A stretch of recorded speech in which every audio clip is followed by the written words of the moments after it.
dengan anggota saya.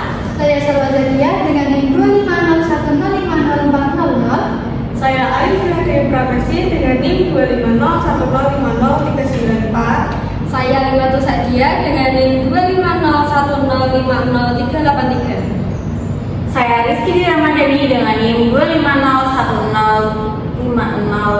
25010103668. Yang terakhir, saya Wahyu Putra Pratama dengan NIM 250100375. Video podcast ini dibuat untuk memenuhi tugas mata kuliah pendidikan nilai dan norma Dengan topik analisis kasus diskriminasi siswa akibat penerapan SPP pada jenjang sekolah dasar. Selanjutnya, kami akan menyajikan hasil diskusi kami dalam bentuk podcast. Selamat menyaksikan. Halo teman-teman, tadi sudah perkenalan dan selamat datang di podcast kelompok 4 yang santai tapi tetap pikir-pikir. Nah, di podcast kali ini saya dan teman-teman saya bakal bahas sebuah kasus nih, kasus nyata di dunia pendidikan yang sempat ramai dibicarakan. Kasus ini tuh tentang seorang siswa sekolah dasar yang dihukum disuruh duduk di lantai karena dia itu belum bayar SPP. Nah, kalau dipikir-pikir nih, ini tuh bukan cuma soal aturan sekolah atau ini tuh bukan cuma soal aturan sekolah atau lebih ke sudah masuk ke masalah diskriminasi ya. Biar gak bingung nih, hari ini saya dan bareng teman-teman nih yang siap diskusi dari berbagai sudut pandang. Kayaknya bakal ada sedikit perbedaan pendapat nih, biar makin seru. Kita mulai dulu dari narasumber yang pertama. Boleh dijelasin secara singkat nggak? Sebenarnya kasus ini tuh gimana? Biar para orang yang nonton nih podcast ini bisa paham apa yang kita bahas sekarang. Nah, jadi kasus ini tuh terjadi di sebuah sekolah dasar yang dimana siswa itu disuruh diminta oleh gurunya duduk di lantai saat jam pelajaran gara-gara orang tuanya itu belum melunasi SPP selama beberapa bulan.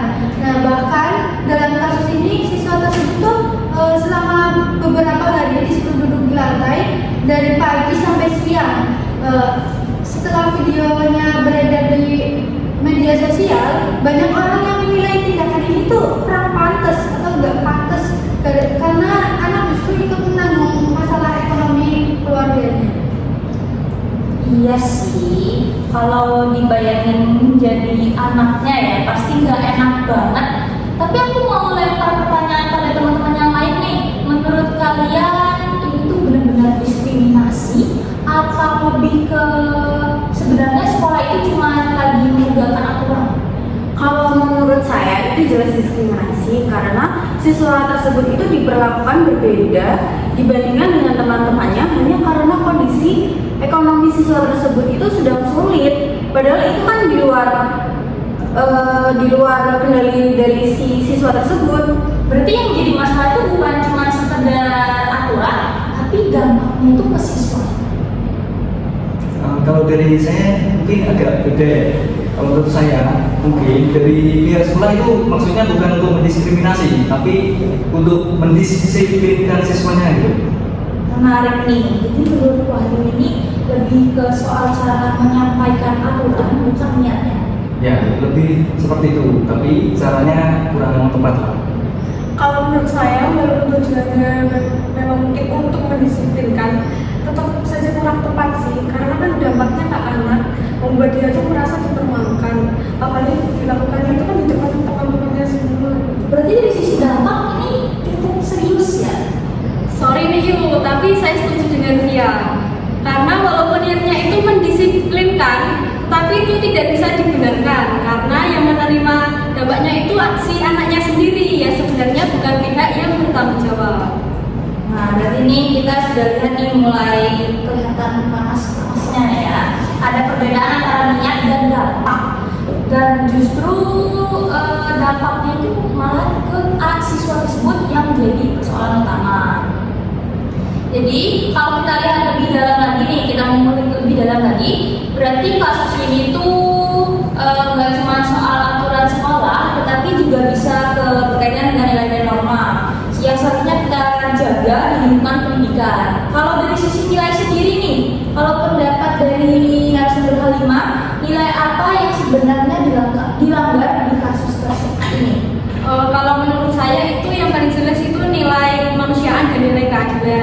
Karena sekolah itu seharusnya memperlakukan semua siswa itu secara adil dan tetap menjaga martabat mereka.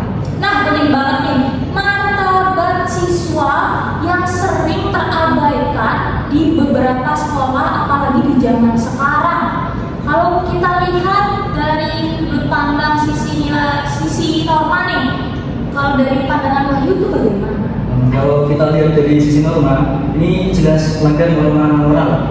Apalagi ini memperlakukan siswa di depan umum dan dilakukan oleh guru lagi. Kalau dipikir-pikir, kejadian ini nggak mungkin berhenti di situ pasti. Pasti ada dampak yang nyampai ke anak. Coba bayangin deh, kalau kita di posisi mereka, kira-kira bakal merasa apa ya? Kayak gimana gitu. Nah dari situ kita sebenarnya sudah tahu, kita sudah melihat kalau ini bukan hal yang sepele. Menurut kalian dari yang lain, pendapat kalian nih, apa sih dampak yang bakalan terjadi? Dampaknya itu bisa besar sih, anak tuh bisa merasa malu, minder, atau bahkan takut untuk datang ke sekolah. Ya, jadi bisa juga mempengaruhi kepercayaan diri si anak dalam jangka panjang. Berarti dampaknya nggak main-main kan, bahkan bisa berpengaruh sampai jangka panjang. Kayak mungkin di mental anak tersebut. Kalau kita tarik lebih dalam nih, sebenarnya kenapa sih hal itu bisa terjadi? Sekarang kita coba lihat dari sisi yang lebih luas lagi nih. Kalau dari aspek sosial dulu deh, menurut kalian nih, boleh siapa aja nih yang jawab, kenapa sih hal yang kayak itu bisa terjadi? Kalau menurut saya, hal tersebut itu bisa terjadi karena adanya perbedaan kondisi ekonomi pada setiap siswa.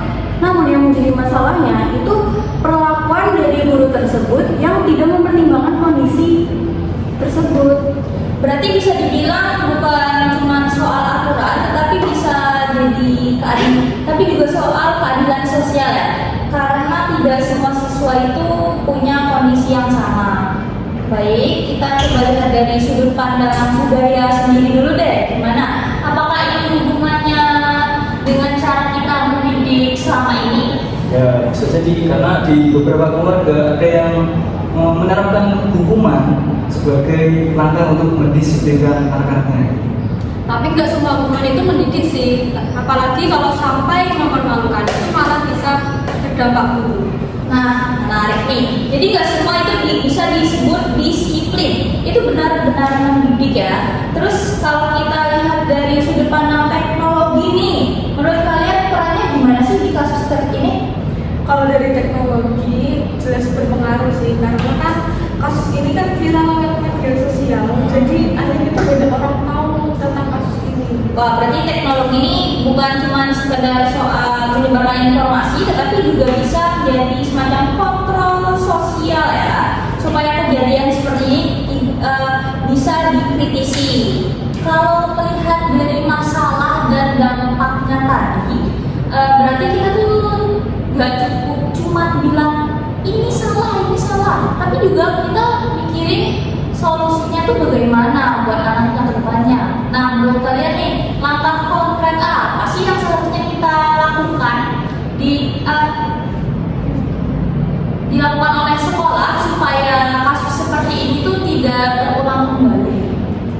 Jadi agar kasus ini itu tidak terulang kembali, itu yang pertama itu harus adanya komunikasi. Jadi sekolah itu berkomunikasi dengan orang tuanya langsung, bukan mahasiswa yang terlibat dalam masalah pembayaran SPP. Berarti tanggung jawabnya tetap di orang tua kan, bukan dialihkan ke anak. Ya, menambahkan juga sekolah ini bisa menyediakan pilihan keringanan, misalnya bayar SPP itu dengan cicilan atau bantuan yang merata bagi siswa yang memang benar-benar membutuhkan. Jadi ada solusi sistem juga ya, bukan sekedar reaksi sesaat. Kalau dari saya mungkin tetap penting untuk diberikan aturan-aturan, tapi harus mempertimbangkan kemanusiaan lah, jangan memperlakukan siswa seenaknya. Selain itu, guru itu juga perlu punya sensitivitas sosial. Artinya bisa memahami latar belakang siswa sebelum mengambil tindakan. Dan yang paling penting, sekolah itu juga harus memastikan lingkungan belajar itu aman secara psikologis. Karena siswa sudah merasa takut atau tidak dihargai, proses belajar juga pasti terganggu sih. Berarti solusi ini bukan cuma soal kebijakan kan, tetapi juga bisa menjadi cara pandang bahwa siswa itu harus dilindungi dan bukan dijadikan sebagai objek hukuman. Nah, dari sini, diskusi ini dengan teman-teman ini, kita bisa melihat bahwa kasus ini tuh bukan sekedar soal membayar soal SPP, tetapi juga tentang bagaimana sih nilai dan norma yang benar-benar diterapkan dalam dunia pendidikan. Ketika siswa tuh diperlakukan secara tidak adil, apalagi diperlakukan di depan teman-temannya itu loh, itu bisa menunjukkan adanya pelanggaran terhadap nilai keadilan, kemanusiaan, dan juga norma moral di lingkungan sekolah. Padahal kan sekolah itu seharusnya menjadi tempat yang aman, nyaman, dan mendukung perkembangan siswa, bukan justru menjadi ruang yang membuat siswa itu merasa takut atau kehilangan kepercayaan dirinya. Jadi mungkin pertanyaan pentingnya bukan lagi apakah aturan yang ditegakkan, tetapi bagaimana sih cara menegakkan tanpa mengorbankan nilai kemanusiaan. Baik, terima kasih teman-teman yang sudah mau berdiskusi. Seru banget kan hari ini, bahkan sempat ada sedikit perbedaan antara Halima dengan Wahyu. Dan terima kasih juga kalian yang sudah mau